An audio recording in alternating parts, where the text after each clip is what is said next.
Bonjour messieurs dames, alors peut-on encore vivre à 500 km de son lieu de travail ou est-ce qu'on va vraiment nous en empêcher? Eh bien ça, c'est aujourd'hui, on va le savoir. Alors on fait une petite vidéo réact, soyez bienvenus déjà. Petite vidéo réact sur le STJV, syndicat des travailleurs du jeu vidéo, qui a lancé une grève générale en France dans l'industrie du jeu vidéo. C'était ce 13 février 2025. Je suis pas là pour remettre en cause la grève, est-ce que c'est juste, est-ce que c'est pas juste? Je ne travaille pas dans l'industrie du jeu vidéo, je suis un simple consommateur. Mais il y a quand même des revendications qui sont lunaires dans ce syndicat qui est complètement politique, idéologique. Aussi, on va aller le voir après sur leur site, des demandes qui n'ont pas grand chose à faire en fait avec la lutte des droits des travailleurs. Si vous êtes prêts, c'est parti, allez, préparez-vous pour en prendre une bonne dose. Allez, mettez votre garrot, serrez votre poing, je veux voir les veines toutes dures. Par exemple, à Dontnod, ils ne sont pas privés de faire un plan de licenciement parce que la situation économique de l'entreprise est catastrophique et dénoncée depuis des années par les représentants du personnel. Dites-moi après que c'est pas vrai.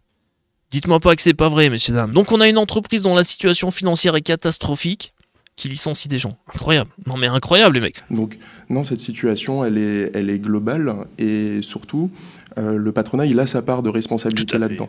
Et une des raisons pour lesquelles on fait cette grève aussi, c'est distribuer les responsabilités aux personnes qui en sont responsables. Il y a une mauvaise gestion qui a été faite, il y a un manque de vision qui a été fait. On est complètement tributaire de cette financiarisation de la production de jeux vidéo. Et en fait, maintenant, il est temps de distribuer les responsabilités. Olique, sors-moi la guillotine, quoi. C'est l'inquisition. Qu'est-ce que vous voulez y faire? Quelqu'un qui monte une entreprise. Il fait des choix de merde, il fait des erreurs. Son entreprise, elle coule. C'est la vie d'une entreprise, j'ai envie de vous dire. Ils veulent des emplois à vie, il faudrait que les entreprises n'échouent pas, il faudrait que les patrons ne fassent pas d'erreurs. Mais ce monde va jamais exister, les amis. En fait, vous êtes en train de demander à vivre éternellement, vous êtes en train de demander à avoir zéro maladie tout au cours de votre vie. En fait, ça n'existe pas. Ça n'existera jamais, malheureusement. Pourquoi est-ce que la direction d'Ubisoft a-t-elle décidé d'imposer justement 3 jours de travail présentiel par semaine, et en quoi cette politique justement de télétravail imposée par la direction a-t-elle cristallisé un peu les tensions? L'abandon la reprise du travail en présentiel, alors que pendant la crise du Covid, qui d'ailleurs n'est pas terminée...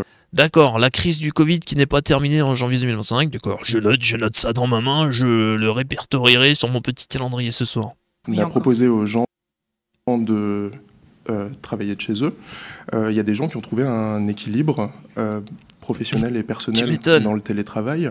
Il y a des travailleuses en situation de handicap à qui ça permet justement de travailler pour une... Ouais, les personnes handicapées.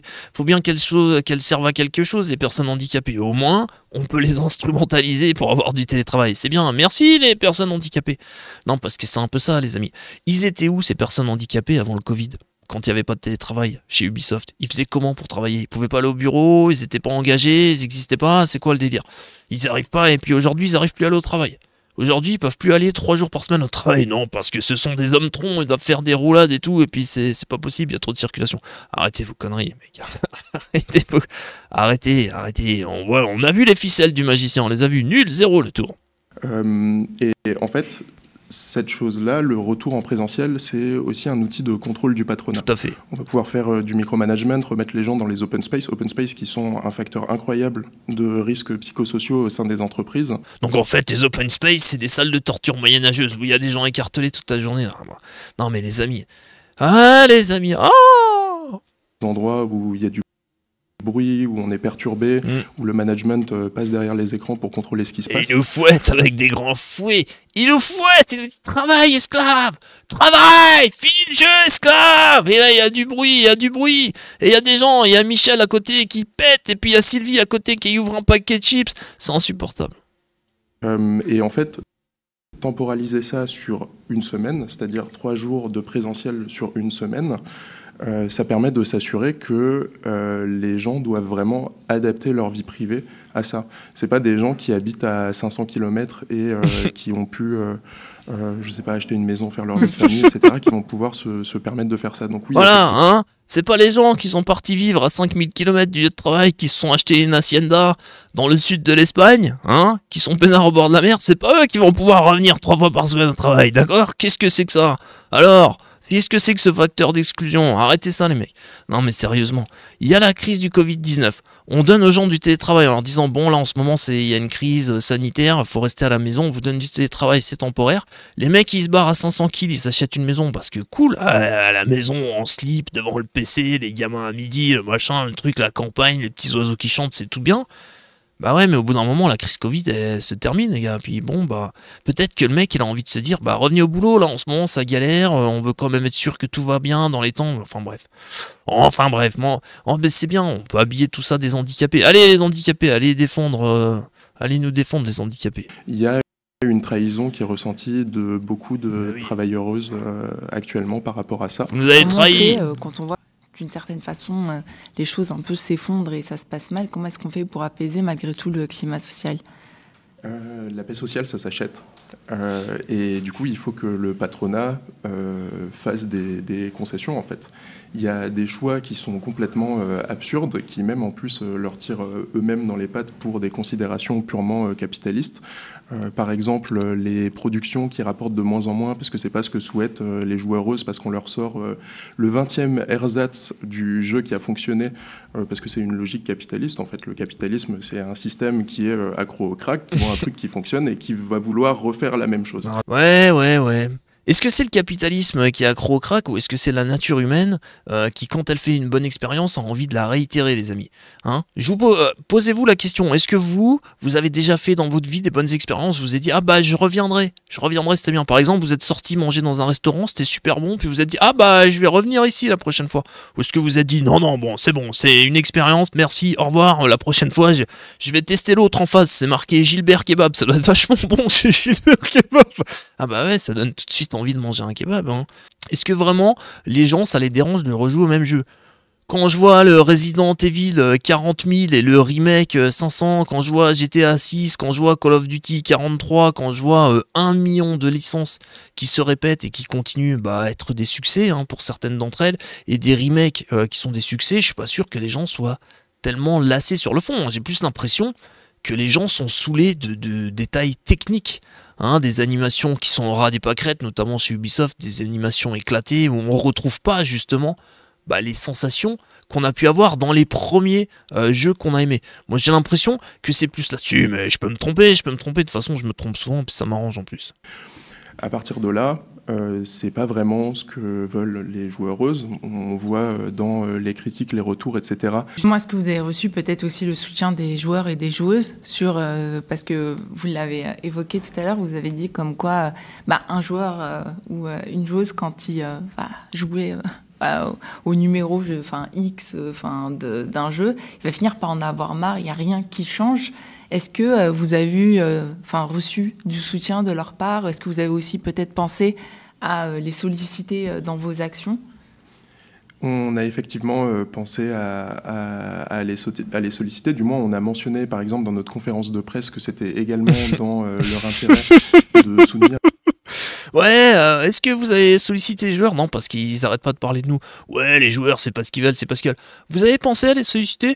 Ouais, on y a pensé, mais en tout cas, on les a mentionnés dans notre conférence de presse. Ah bah c'est bien, une conférence de presse qui a dû être vue par 30 personnes. Enfin bref, c'est des gens qui ont jamais parlé avec les joueurs pour savoir ce que les joueurs voulaient vraiment. Par contre, pour parler des joueurs, dire oui, ils veulent ceci, ils veulent cela, là, il y a du monde au balcon.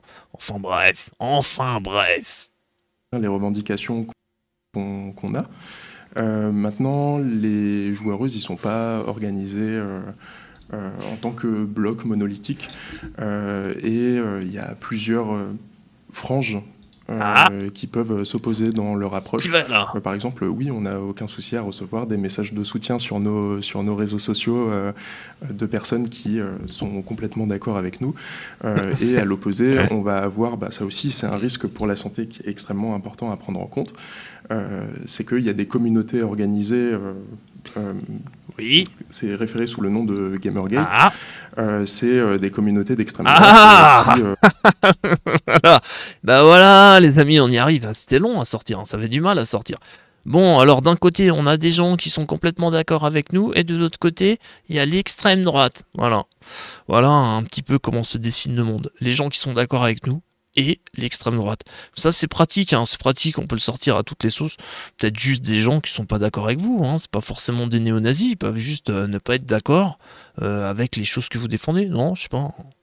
Ont leur poncif, leur gourou, etc. Ils sont des gourous en plus. Qui se battent contre la diversité. Est-ce qu'ils ont des kangourous? On sait pas ça. Et des slips kangourous, ils en ont des slips kangourous. Non mais la France doit savoir. Actuellement, quand on dit les jeux indépendants, on a tendance à plus parler de studios de taille plus petite. Ouais. La taille d'une production, c'est pas forcément ce qui va la sauver. C'est sûr que c'est plus facile d'imaginer l'autogestion, etc., dans des petites entreprises, mais les gens, ils n'ont pas envie de jouer à des jeux moins gros. Ils veulent profiter de tout le spectre. Ils veulent des productions qui sont faites par des milliers de personnes, comme des productions qui sont faites par une personne dans leur coin. Et le truc, c'est que l'autogestion, elle n'est pas incompatible avec des productions qui dureraient 5 ans pour 1000 personnes, en fait. Donc je pense pas que ce soit le modèle de taille du AAA qui soit problématique. Non, et le problème qui est non. induit par la financiarisation, c'est des jeux qui coûtent très cher, donc dès qu'il y a des actionnaires à qui il faut répondre, on tombe encore plus dans des hiérarchies qui sont très autoritaires, et la décision est encore plus retirée des mains des travailleuses. Donc c'est pas un problème de taille, c'est un problème de méthode. Oui. Et du coup, oui, la solution, ce serait de reprendre les moyens de production.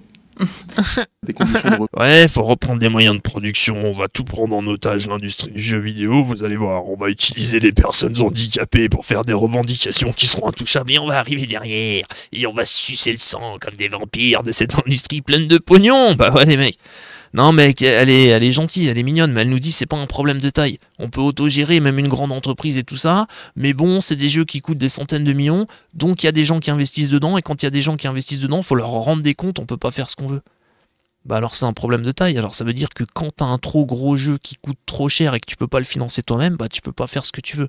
C'est donc bel et bien un problème de taille. Bon, maintenant on va voir le site du STJV, vous allez voir, ça c'est intéressant. Bon voilà, là on est sur leur site, donc le STJV, syndicat des travailleurs du jeu vidéo. Bon, qu'est-ce qu'ils vont nous raconter d'intéressant? Il y a deux choses que je voulais vous montrer dans ce syndicat. Donc déjà dans les orientations de ce syndicat, on trouve pour les années à venir la volonté de sensibiliser les pouvoirs publics et démontrer les intérêts stratégiques de l'industrie du jeu vidéo. Et oui, les pouvoirs publics doivent s'intéresser au secteur, et notamment au soft power que représente l'industrie du jeu vidéo. Alors moi j'ai pas trop compris en quoi ça concernait la défense des travailleurs. Pour moi ici on est dans de la pure politique parce qu'on parle de soft power, donc on parle de propagande douce, on parle d'influence culturelle, etc. Donc il n'y a pas 50 solutions pour vouloir intéresser les pouvoirs publics au soft power véhiculé par l'entreprise. C'est soit par l'industrie du jeu vidéo, c'est soit pour censurer certains jeux en disant non, là ce qui est représenté dans ces jeux ça va pas, etc., faut interdire, faut réguler, faut ceci, faut cela, ou alors dans le cas contraire pour mettre en avant d'autres soft power en disant non mais vous avez vu la puissance de cette industrie, ce serait bien qu'on l'utilise pour mettre en avant telle histoire, tel narratif, voire les deux, c'est-à-dire censurer certaines représentations et en mettre en avant d'autres. Pour moi, il n'y a aucun autre intérêt en fait à attirer le regard des pouvoirs publics là-dessus. Donc pour moi, on est dans un syndicat ici qui fait de la pure politique. Ensuite, toujours dans les orientations de ce syndicat, on a réorganisé les productions de jeux vidéo et on a quelque chose qui est intéressant là-dedans, c'est mettre fin au culte de l'auteur et permettre aux travailleurs de choisir à quoi leur travail contribue.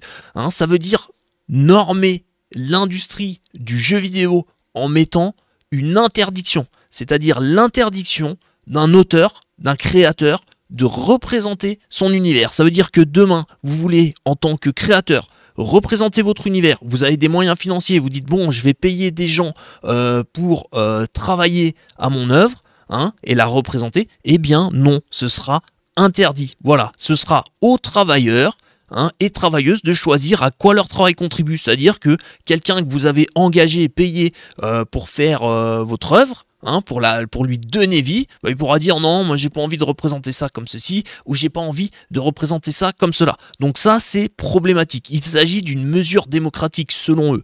Donc empêcher quelqu'un de produire son univers est une mesure démocratique de salut culturel, voilà, et de salut économique, hein, pour briser le cercle vicieux d'uniformisation actuelle des jeux. Voilà, alors voilà. Les jeux sont le résultat complexe de collaboration entre travailleurs, hein, pas de génie créatif qui n'existe pas. Bah c'est faux, messieurs dames. C'est vrai et c'est faux, hein. C'est-à-dire que les deux existent aujourd'hui. Et c'est ça qui est intéressant, c'est de savoir qu'aujourd'hui les deux existent. Vous pouvez tout à fait ouvrir une entreprise hyper participative, où tout le monde participe à la création du jeu. Ça existe, et notamment dans les entreprises chez les indépendants. Mais vous avez aussi des entreprises avec un génie créatif, qui a un univers, qui a les moyens financiers, et bien, de créer son univers comme il a envie de le faire. Et ça existe également. Voilà. Donc le monde d'aujourd'hui est un monde où vous avez des possibilités, des libertés d'entreprendre, et ce magnifique syndicat, hein, pour des mesures démocratiques, décide de nous proposer pour demain un monde où il sera interdit, eh bien, à un auteur de pouvoir créer son univers. C'est super, c'est super. Ça va être très intéressant, ça va être très intéressant. Sachez qu'ici on retrouve dans leurs revendications, donc, de la grève générale, l'industrie c'est nous. Voilà, l'industrie c'est nous. Alors non, vous n'êtes pas l'industrie, hein, vous êtes une partie de cette industrie. Nous aussi, en tant que consommateurs, on fait partie de cette industrie, les gens qui financent font partie de l'industrie, etc., etc. En fait, l'industrie est un écosystème, hein, ce n'est pas juste les développeurs, l'industrie. Enfin bref, nous sommes nombreux dans l'industrie du jeu vidéo à avoir des envies créatives fortes et l'espoir de pouvoir réellement laisser une trace dans les jeux que nous fabriquons. Mais aujourd'hui, le discours ambiant laisse croire que la seule voie possible pour acquérir une liberté créative serait de créer une entreprise et d'exploiter d'autres travailleurs pour exprimer sa vision sans leur laisser la liberté de s'exprimer sur les productions. Non, mais c'est sûr que si votre liberté créative elle coûte 300 millions, les gars, ça va être compliqué. En fait, il y a un moment qu'il faut que vous compreniez que votre liberté créative, si c'est d'aller acheter une toile à 30 € et des pinceaux et vous poser au bord d'un ruisseau et faire une peinture, vous allez avoir toute la liberté créative que vous voulez. Si votre liberté créative c'est de faire un jeu qui coûte 300 millions, effectivement elle va se voir un petit peu entravée. Votre liberté, ça va être un peu compliqué. Ceci dit, vous n'êtes pas obligé de créer une entreprise pour exploiter d'autres travailleurs. Vous pouvez aussi créer une entreprise et puis mettre en pratique toutes vos utopies, c'est-à-dire beaucoup de démocratie dans l'entreprise, de participation de tout le monde. D'ailleurs, comme on l'a dit juste avant, ça existe déjà. Faites-le, hein, vous êtes libre de le faire. Mais si vous voulez participer à des jeux qui pèsent 300, 400 millions en production, vous avez affaire à des réalités où votre liberté créative, forcément, elle est entravée. Ce serait faire fausse route et se laisser endoctriner par une classe bourgeoise imposant son idéologie capitaliste. Voilà, bon, alors, en termes de politique et d'idéologie, là, hein, pour l'instant, ceux qui essayent de nous imposer leur idéologie, là, pour l'instant, et de nous endoctriner, c'est un petit peu vous, quand même. C'est un petit peu vous n'êtes pas trop en face des réalités. La création doit être... Oh putain de nom de Dieu. Il m'énerve ce truc. Il m'énerve, je vais me bagarrer avec. Je m'en fous, je vais lui faire une clé de bras. J'ai appris ça par mon grand maître Dan. La création doit être accessible à tout le monde, pas uniquement à une minorité ayant suffisamment de contacts et de moyens financiers pour imposer sa vision créative. Voilà, d'accord, hein?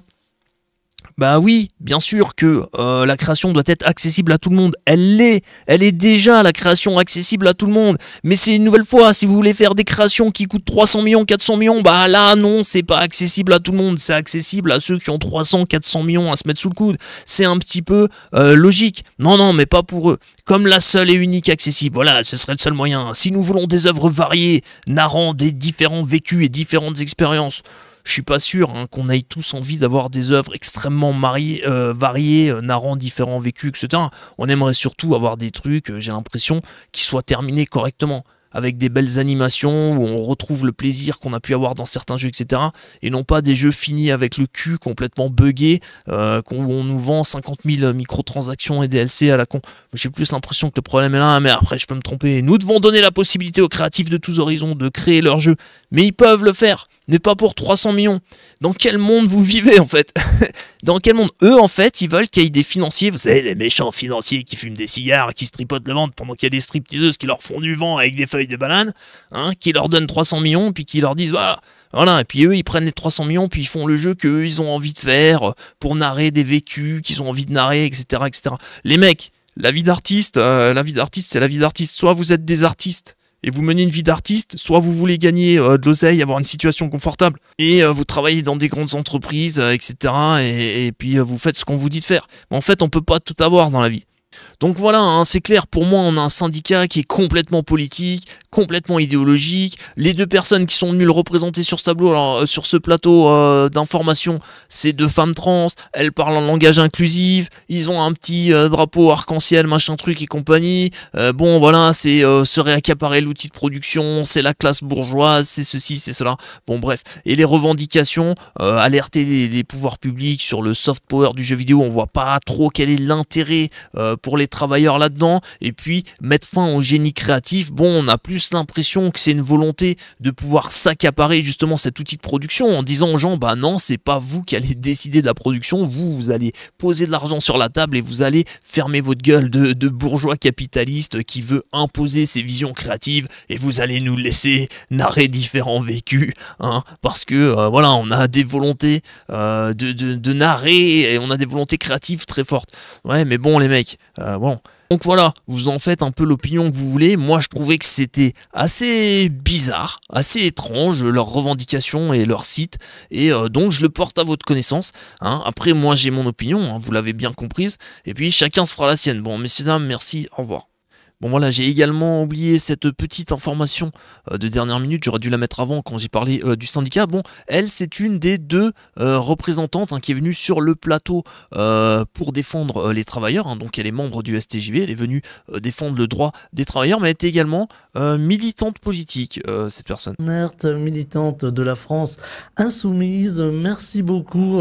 Voilà, alors le problème, c'est pas les militants de France Insoumise ou dans notre parti, on n'a pas grand chose à faire, mais je trouve que ça fait beaucoup d'idéologie dans ce syndicat, ça fait beaucoup de politique dans ce syndicat, à savoir que les syndicats normalement n'ont pas le droit de faire de politique. Et puis quand on voit les revendications qu'il y a en plus sur le site qu'on est allé voir, hein, donc le site du syndicat, il y a des revendications, soyons clairs, qui n'ont rien à faire avec la défense des travailleurs, hein, qui ont plus à faire avec la réappropriation de l'outil de travail pour produire des narratifs qui n'ont pas l'air d'avoir trop d'argent pour se produire, puis qui ont un petit peu envie de prendre l'argent des autres pour faire leur propre production culturelle.